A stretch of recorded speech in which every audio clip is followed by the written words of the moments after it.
செங்கல்பட்டு மாவட்டம் திருப்போரூர் அடுத்த நெம்மேலி ஊராட்சியில் கடல் அரிப்பால் கடற்கரை கோயில் கடலில் சரிந்த நிலையில் வீடுகளும் பாதிக்கப்படுமோ என அப்பகுதி மக்கள் அச்சமடைந்துள்ளனர். இதுகுறித்த கூடுதல் விவரங்களை வழங்குவதற்காக செய்தியாளர் ராகுல் இணைப்பில் இருக்கிறார். வணக்கம் ராகுல், தற்போது அங்கு இருக்கக்கூடிய சூழல் என்ன, விவரங்களை பதிவு பண்ணலாம். வணக்கம் வனிதா. செங்கல்பட்டு மாவட்டம் மாமல்லபுரம் அடுத்த இந்த நெம்மேலி குப்பம் மீனவர பகுதியில் கடந்த சில ஆண்டுகளாக தொடர்ந்து கடல் அரிப்பு ஏற்பட்டு வந்த நிலையில் தற்போது கனமழை பெய்து வரும் நிலையிலும் கடந்த சில தினங்களாக இந்த கடல் அரிப்பானது தொடர்ந்து நடைபெற்றுக் கொண்டே இருக்கிறது. மேலும் இதனால் அப்பகுதி மக்கள் பெரிதும் பாதிக்கப்படுகின்றனர். தற்போது அந்த கடற்கரை ஓரமாக நூற்றாண்டு பழமை வாய்ந்த கோயில் ஒன்று உள்ளது. அந்த கோயிலானது தற்போது கடல் அரிப்பால் சிறுக சிறுக அரிக்கப்பட்டு கோவிலின் முன்பகுதி முழுவதும் இடிந்து கடலில் விழுந்துள்ளதால் அப்பகுதி பெரும் அச்சமடைந்துள்ளனர். மேலும் அந்த கடற்கரை ஒட்டியுள்ள பகுதிகளில் அனைத்தும் கடல் அரிப்பு ஏற்பட்டு கடற்கரை முழுவதுமாக அரிக்கப்பட்டு படகு நிறுத்தக்கூட இடையில்லாமல் பொதுமக்கள் அவதிப்பட்டு வருகின்றனர்.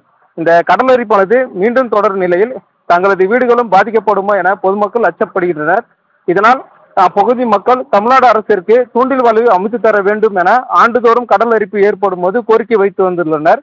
இதன் அடிப்படையில் கடந்த நிதியாண்டில் இப்பகுதியில் தூண்டில் வளைவு அமைப்பதற்காக 25 கோடி ரூபாய் நிதி ஒதுக்கிய நிலையில் இதுவரையிலும் அதற்கான அரசாணை வெளியிடப்படவில்லை என்பது அப்பகுதி மக்களின் பெரிதும் வேதனைக்குரிய ஒரு நடவடிக்கையாக இருக்கிறது. மேலும் அதனைத் தொடர்ந்து அருகே மெட்ரோ வாட்டர் மூலமாக ஒரு குடிநீர் நிலையம் அமைத்து வருகின்றனர்.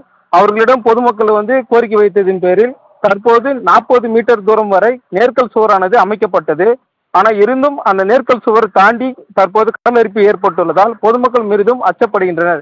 எனவே இந்த சூழ்நிலையில் இன்னும் 10 நாட்களுக்குள் புயல் வரும் என எதிர்பார்க்கப்படும் நிலையில் பொதுமக்களின் நலன் கருதி தமிழக அரசு அந்த தூண்டில் வளைவானது அமைப்பதற்கான நடவடிக்கை எடுக்க வேண்டும் எனவும், இல்லை என்றால் தங்களது குடும்ப அட்டை மற்றும் அரசு அங்கீகரிக்கப்பட்ட அனைத்து அட்டைகளும் மாவட்ட ஆட்சியரிடம் திருப்பி கொடுத்துவிட்டு ஈசிஆர் சாலையில் சாலை மறியல் பண்ண போவதாகவும் அப்பொதுமக்கள் தெரிவித்து தற்போது கடலில் இறங்கி நூதன முறையில் போராட்டம் ஈடுபட்டுள்ளனர். தங்களது குழந்தைகளுடன் இப்போராட்டத்தில் ஈடுபட்டுள்ளது அப்பகுதியில் பெரும் பரபரப்பை ஏற்படுத்தியுள்ளது. அனிதா, விரிவான விவரங்களுக்கு நன்றி ராகுல்.